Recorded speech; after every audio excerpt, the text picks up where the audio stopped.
بیا که امروز قرار راحت ترین نسخه چتری پرده‌ای رو بهت آموزش بدم. برو که بریم. برای داشتن یه چتری پرده‌ای خیلی خوشگل، شما اول از همه نیاز دارین به اینکه موهاتون خورد باشه. چتری تا روی لب و زیر بینی در نظر بگیرید. یعنی یه مویی که بلندیش تا سر سینه یا روی گردنه، شما نمیتونید به صورت پرده‌ای استایل بدی و توقع داشته باشی که استایل خیلی خوب بگیره به خودش. راحت ترین دستگاه برای اینکه شما بخواید موهاتون رو مامفر بکنید به نظر من اتو موه. حالا شما همین کار رو میتونید با بابلیس انجام بدید. بابلیس های سایز 25 یا سایز 22، سایز 28 هم میتونید در نظر بگیرید. هر چقدر سایز بابلیس بالاتر بره، پرده درشتری به شما میده. اول از همه فرق وسط باز کردم.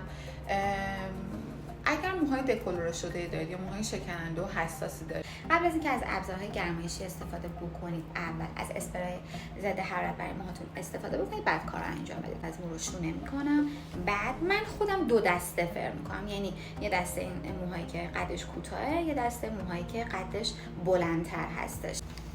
خب حالا مو رو میگیرم توی دستم.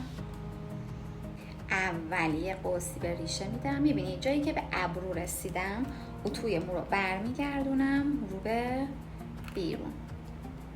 حالا قسمت دوم مو رو ببینید، دنباله بالا رو هم گرفتم تو دستم که اینا توی یه راستا با هم فر بشن.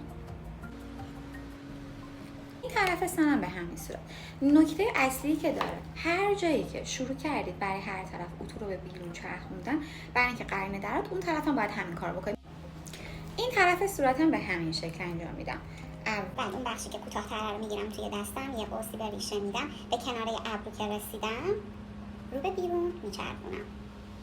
دنباله موهم میگیرم به هم دیگه و رو به بیرون میچرخونم. اینجای کار شما یه استایل پرده‌ای دارین روی موهاتون، میتونید همینطوری رهاش بکنید و یکم استایل فیکساتور رو بزنید. اما اگر میخوایم بالای مو چسبیده به هم وایسته و پیشونی رو به اصطلاح بگیره، برای کسایی که مثل خودم پیشونی بلندی دارن نسبتا، این کار مناسب تر.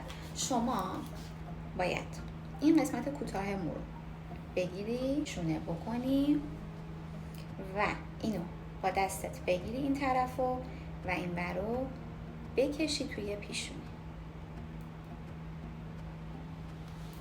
میبینی شده به پیشونی نزدیک تره و اصطلاحاً بازتر شده روی صورت، ولی این طرفی که شونه نشده. اوکی، حالا این طرف هم میخوایم همین کار انجام بدیم.